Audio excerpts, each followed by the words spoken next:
Umlando uveza ukuthi thina idalwa zakubantu sizwe sendabuko yasembo. Izinsuku zethu evikini ziyisithupha. Usuku lesikhombisa langezwa yibo futhi abagqilazi ngenhloso yokusonta imiqondo beyikhuleke ogodweni. Asinalo usuku lesikhombisa thina idalwa zakubantu njengoba nonyaka wethu uphela kumandulo hayi kuzibandlela. Usuku lokuqala umsombuluko lapho kusuka khona usuku evikini lusombuluka imvula kube lesibili lesithathu olesine olesihlanu bese liyaphela iviki liqhutshwe ngakho bathi umgqibelo usuku lokugcina olesikhombisa la edwabagqilazi ngenhloso yokusonta imiqondo yethu ukuthi siyoqhubha leyanto kuvuseleleke lento ukuthi ikhohliseke imiqondo yethu. Ingakho bathi isonto olesikhombisa kwathiwa ikerke laphana kwathiwa icawa laphana kwathiwa imorena laphana kodwa uma sokufika kubo bangasho ukuthi usuku lokusonto they were supposed to say church day ngoba basebethi bona iSunday njengoba bona izinsuku bayikhanda ngamaplanet kwaba iSunday lokuqala kwaba iMonday lesibili iThursday olesine kuze kuyofika laphana laphana bayikhanda ngamaplanet.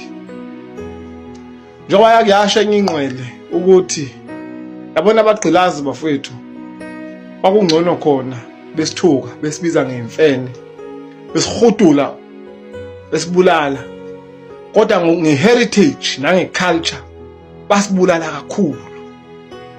kakhulu. Namhlanje ngifisa ukuthi uhulumeni uyakwazi ukuthi mefuna ukubulala izwe besenza abantu besifazane babhede benza amadoda ebeziyoyoyo nethithithi. Esinye sesikhali sikahulumeni leso ungakhohlwa ukuthi umthetho ophethelele izwe akusiwe ecekela la eAfrica but it Roman Dutch law kusumlo umthetho wakithi. Lento lo iyodinga ukuthi sihlangane sisizwe sususe lo mthetho singaphinde futhi sikhulume ngoba uqove kakhulu isimo senhlalo. Umuntu wesimame akagani kabili futhi ngeke lokho enithandazo ngalokho ngenxa ukuthi uhulumeni uyabaspoila abanye abantu. Umuntu wesifazane akalotsholwa kabili intombazana igani kabili. Ngireceive inqwabe ama message lana hey umama wagana kwaSibanibani wadivorce waphinda wathi lo mnye ubaba wamganisa mzalisa ingane ezu5 manje kunenkinga nani. Umuntu wesimame ngizomemezela namhlanje akalotsholwa akagani kabili ugana kanye empilweni yakhe wakwantu. Bakuthi khona okwagana kabili yazi ukuthi lo muntu lowo unezingane ezihlanyayo emakhanda ezimlahla ekhaya ezinye sezathatha izintambo zayikhunga akubibikho ukuthula kulo mshado wakho wesibili. Asiqondeni lokho siphinde futhi sibe nakho ukuthi thina kwantu asinayo lento trade divorce sehlukaniswa iqondile kanjalo ngani zamakhehla. Uma ukwenza lokho ngenxa ukuthi ududwa amalungelo owanikezwe uhulumeni walomthetho ongasungulwa la eAfrica wase-Europe yazi ukuthi ungumbulali ubulele izingane zakho uyibulele iziphila lezo izingane lezo zihlanya kangaka nje zidla insanga la emakhaya iphika imsamo nje ingenxa yakho ukuthi wakhetha ukunesa imizwa yakho okhohle ukuthi umzali vikela lezi zingane ngoba umthetho wezwe awuvuna emakhaya phela uqova nje isimo sasemakhaya. Uhulumeni sakubona lokho konke kusokonke ukuthi uba ngechaos. Amadoda wana amalungelo izinhloko emakhaya uthatha abantu besimame wabenza izinhloko kungafanele nabo ayikho into aba-enjoyayo ngoba izingane zabo sinamalungelo okudlula bona abantu besimama ayikho into eyenzakala emakhaya ichaos kuphela nje semakhaya. Asinayo lento divorce umuntu wesimame akagani kabili. Uma sekwenzekile wagana owesibili kanye ngayindoda yazi ukuthi lo muntu lo uneshende uyajola bakwenza kuzaleka izingane sokunecala ke kubo kwalesa sibongo agana kuso kuqala lezo ingane lezo azoyizala ezalesa sibongo agana kuso kuqala akuzona eka husband number 2. Husband number 2 kumele ayohlawula ekhaya ukuthi umithisa umfazi womuntu naye lo mama lo kumele ayohlawula futhi lapha agana khona wadivorce khona ukuthi yena usembathe nenye indoda. Isinto sakithi kubantu esashiyelwa amakhehla nenyandezulu namathongo asikwazi ukuguqula kunjengoba kungisho nje.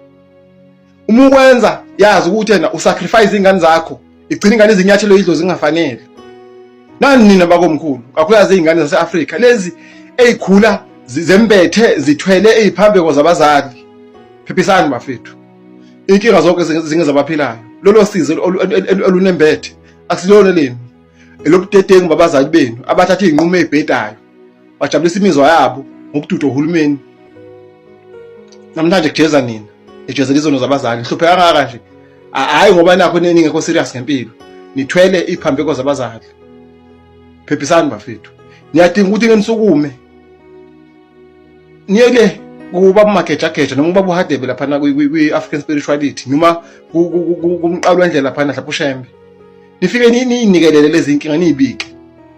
Banekhulekele, banigeze lamacala onyoko noyihlo. Sisuswe isiphambeko somzali phezukwenu. Ngoba akumelanga ngabe kunjalo kahle. Akumelanga ngabe kunjalo.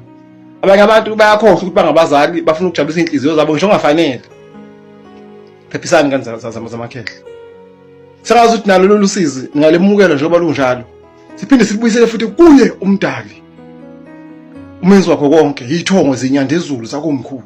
Sicela ukuphila nemoya ekhululekile. Impilo engenakho ukugula.